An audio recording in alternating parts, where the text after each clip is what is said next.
messieurs, je vous ai parlé d'infos parisiennes, je vous les donne. Oui, qui a-t-il Demain le PSG à Amiens, donc pour la Coupe de la Ligue. Oula, c'est chaud là. Oui, si Amiens joue comme en Coupe de France ce week-end, effectivement, ça peut être chaud pour eux.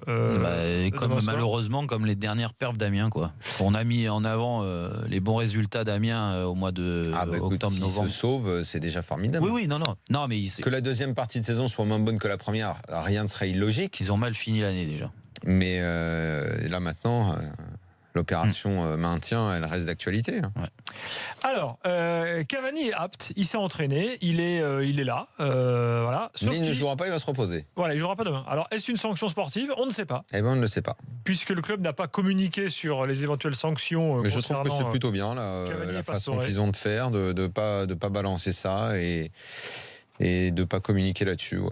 Donc Emery a dit aujourd'hui, je leur en ai parlé personnellement, ainsi que le club, mais cela reste en interne. Voilà. Je trouve que c'est plutôt juste de le faire comme ça. Je ne sais pas ce que tu en penses, Jérôme, mais c'est plutôt bien. Ça évitera de donner lieu à des polémiques. Ah oui, il fallait qu'il soit sanctionné. La sanction, de toute façon, c'est sûr qu'il allait être sanctionné. Ouais, de toute façon, ils ont fauté. Le tout, c'est que le groupe réagisse bien. Exactement. Qu'il soit expliqué après qu'il y ait sanction financière ou pas. Franchement, qu'est-ce qu'on en a à faire, quoi. Donc Pastore par ailleurs s'est entraîné seul aujourd'hui avec un préparateur physique. À l'arrivée, ça a donné envie à Emery, du moins par la force des choses, de mettre Mbappé devant. Pastore, c'est Cavani, c'est la troisième fois d'affilée quand même. Mais non, deuxième. Ça était arrivé avec Blanc, donc c'est 2 fois que ça lui arrive. 2 fois, je crois. Hein. Bon. Après, oui, c'est problématique parce que c'est des joueurs. On est au PSG et ça a toujours été, mais ça a toujours existé. Des Sud-Américains qui rentrent en retard. Moi, personnellement, ça me choque pas. Si c'est après, il faut que ce soit avec l'accord du club. Un mec qui rentre chez lui une fois par an, s'il a un jour de plus que les autres. Le problème de ce genre d'affaires, c'est toujours la même histoire. C'est comment réagit le groupe. Il ne s'agit pas de faire évidemment qu'une institution, ça doit être fort et qu'il doit y avoir une autorité. Le problème, c'est si tu acceptes là et que si un autre le fait et que l'autre est plus sanctionné, c'est là que tu commences à avoir des problèmes. Si c'est fait, si le mec s'excuse dans le groupe, si le groupe l'accepte, si ça ne donne pas lieu à 10 000 débordements d'autres qui font pareil, en gros, si c'est géré, peu importe. Si en revanche, dans le groupe, tu as des mecs qui commencent à dire « t'as vu l'autre, il arrive à la bourre et tout » et qu'il y a des tensions à cause de ça, Là, forcément, c'est un problème. Après, ça n'empêchera pas certains joueurs de parler. À l'époque. Regarde par exemple un Thiago Silva, lui aussi, il est peut-être rentré au Brésil pendant les vacances. Pour prendre des exemples célèbres. Pour prendre des exemples célèbres, le plus célèbre étant évidemment Maradona à Naples. Il faisait ce qu'il voulait, mais tout le groupe acceptait. Mais oui. Tout le groupe acceptait. Donc pas de problème. Ronaldinho au PSG, quand certains disent ouais, mais vu le talent, tu laisses faire. Ok, si le groupe accepte, mais le groupe n'acceptait pas. Ouais. Il y avait beaucoup de joueurs d'expérience dans le groupe à Paris qui, à ce moment-là, n'acceptaient pas. Pochettino, l'entraîneur de Tottenham notamment, les Espagnols, Cristobal, il y avait Letizy aussi, qui n'acceptaient pas parce que ça les mettait en porte-à-faux. C'est pas le genre à être à la bourre à la reprise, je sais pas pourquoi. Parce que ça les mettait en porte-à-faux par rapport à tout ce qui se disait sur lui, par rapport aux familles des joueurs et tout. On a l'impression que c'était un bordel permanent avec les tapins et compagnie. Donc, il ne supportait. Donc, si le groupe ne suit pas et se dit attends, il y a un. C'est mort, même si le gars est un cador et il te fait gagner. Le seul truc, Daniel, c'est que de toute façon, il y a des joueurs qui vont pas accepter le fait que Cavani et Pastore rentrent tard. Voilà. Après, ils vont s'expliquer, ils vont dire on avait nos raisons, on a ceci, cela. Après, moi, ce qui me dérange le plus dans cette affaire-là, c'est que Emery, il laisse beaucoup de jours ils ont été les derniers à reprendre le PSG. Et pourquoi ? Pour que les Sud-Américains, ils aient le temps de rentrer, ils aient le temps de profiter de leur famille. Et voilà. Moi, j'ai vu. À mon époque et même avant ou après, on avait 5-6 jours de vacances. 5-6 jours de vacances, tu peux comprendre qu'au bout d'un moment, le Sud-Américain, il a envie de gratter 2 jours. Voilà, et parce qu'il va te dire, mais moi je mets une journée d'avion pour arriver chez moi et une journée pour revenir. Donc les 2 jours, ils sont là. Nous on rigolait et puis voilà, ça passait. Sauf que là, Emery donne 10 jours. C'est quand même exceptionnel. Alors ils ont beaucoup joué et ils rentrent en retard. Et Thiago Silva, qui est le capitaine de cette équipe, a eu une réaction. Il a dit maintenant à lui de regagner sa place. Il va la regagner sa place, Cavani. Mais tu sens quand même que il l'accepte pas forcément. Quoi. Ouais. Donc, non, mais il y a dû avoir explication. Mais une question là-dessus d'un point de vue physique, le fait de couper si longtemps, parce que il y a encore pas si longtemps, moi je me souviens qu'il y avait quand même un stage de 2-3 jours, tu t'allais, une sorte de comment dire, tu bossais à nouveau un peu le foncier, tout ça. Là, rien du tout. C'est pas étonnant. Non, alors, attention, ils sont tous partis avec un programme. Oui. Tu peux contrôler maintenant. Si le mec, tu lui dis, tu dois faire ça. J'ai entendu ça aussi. C'est ce qu'on racontait l'autre soir. Je crois que tu déconnes. Le jour au Pierre Ducrot, la mettait sur son chien. Mais attends, franchement, non mais là, moi, ça me fait rire. On est au Paris Saint-Germain. On est dans des clubs qui jouent avec des champions. Heureusement que tous les mecs sont des professionnels. Parce que s'ils sont pas des professionnels, déjà, ils jouent pas dans cette équipe, ou ils jouent pas dans des équipes qui jouent avec des champions. Ils se contentent de jouer des matchs de Ligue 1 ou les Coupes de France et Coupes de la Ligue. Ben ouais, mais ça, c'est la limite des joueurs. Quand certains te disent, ouais, mais moi, j'avais plus de talent, et lui, je comprends pas qu'il... Ben oui, mais ça part dans ce professionnalisme-là. Tu donnes un planning, c'est que le préparateur physique, le staff technique, ils estiment que tu as besoin de courir. Donc tu fais, et tu n'as pas besoin d'avoir une montre pour justifier ça. La seule manière de justifier, c'est d'être bon à un match de reprise. À Rennes, ils ont été très bons. Si à Rennes, t'es en dedans, t'as pas besoin d'avoir un truc qui te montre, ou comme tu dis, tu le mets sur ton chien, ou tu le mets sur Pierre-Paul Jacques, ou sur un pote qui fait du marathon et qui va le faire à ta place. C'est de la connerie, ça, c'est incroyable. Tiens, Elliot est là, il est supporter du PSG, il veut intervenir là-dessus. Salut Elliot. Oui, bonsoir. Salut Elliot. Elliot, c'est la première fois que t'es dans l'after. Ouais, c'est ça, c'est la première fois. Eh ben, écoute, c'est la première fois que j'interviens. Merci, c'est normal, il était dragon dans son autre vie. Merci.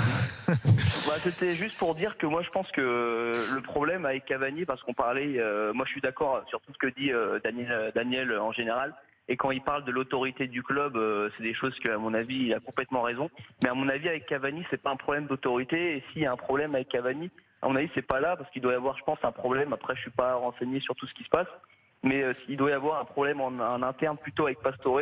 Mais s'il se passe quelque chose avec Cavani, si on revient tard à l'entraînement, après je sais pas, j'ai pas toutes les informations, mais je sais pas ce qu'en pense Daniel.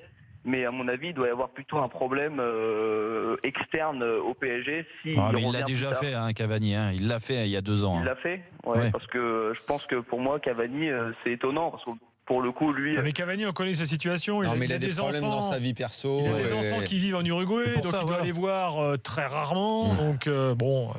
Non, mais tu peux le comprendre de toute façon. Et ça se trouve, là, on est en train de parler que le vestiaire n'a pas accepté. Peut-être que sur le cas Cavani, parce qu'il faut séparer les deux, parce que Pastore, on sent qu'il y a, des envies de départ, même si à l'arrivée il te dit je suis bien à Paris, je me sens bien et tout ça, mais à l'arrivée il a qu'une envie, c'est de se barrer.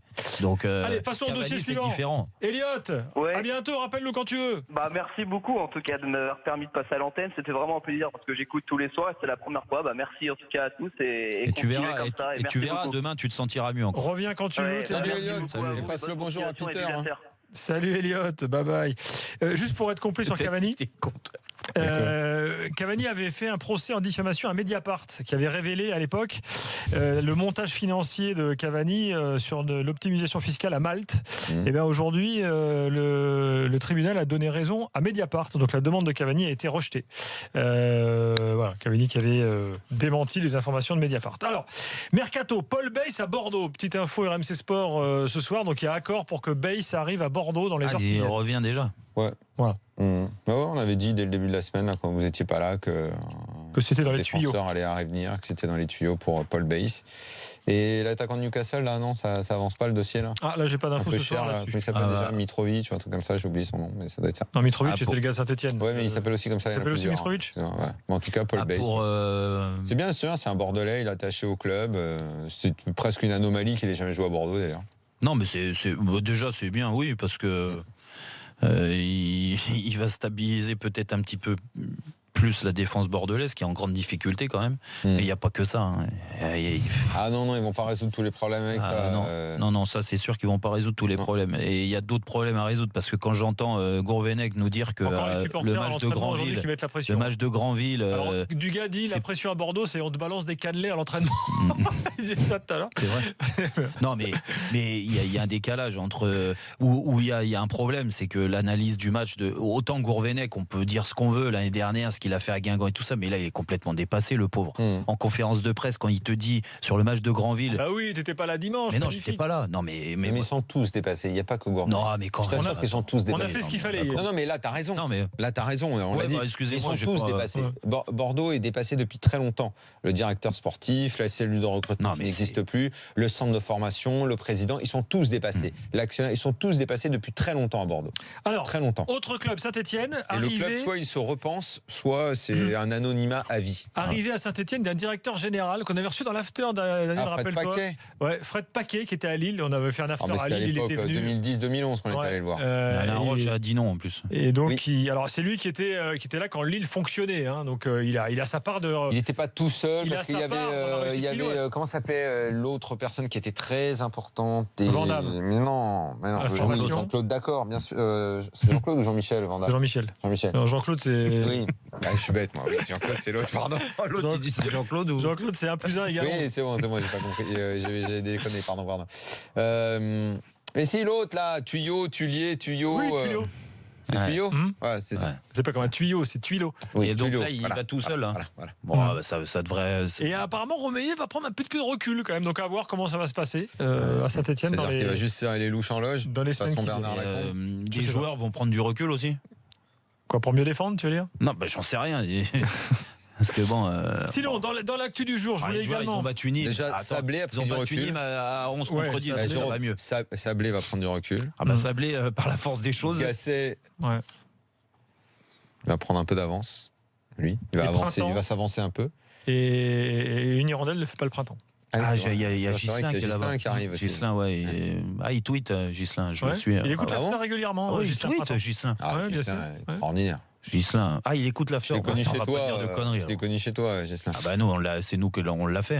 Et puis, dernière petite info italienne. On l'a fait. Alors, 2 infos italiennes. Une info italienne pour vous dire, ça fait un peu scandale en Italie aujourd'hui, ça fait polémique. Cagliari, pas de sanction après les cris racistes envers Matuidi. La Ligue dit, il n'y a aucune preuve qu'il y ait eu discrimination raciale. C'est ce que dit la Ligue. Donc on n'a pas de preuve, donc on ne sanctionne pas. Et l'autre info du jour en Italie, c'est que Mancini s'est positionné pour être sélectionneur. Mancini dit... c'est pas une polémique. Non. Là, la polémique, c'était lié à Cagliari. Non, mais Cagliari, on en a parlé hier soir. De toute façon, c'est la du jour. C'est qu'il n'y a pas de sanction. Oui, mais si je l'ai vu, mais tu peux toujours dire pas de sanction, machin.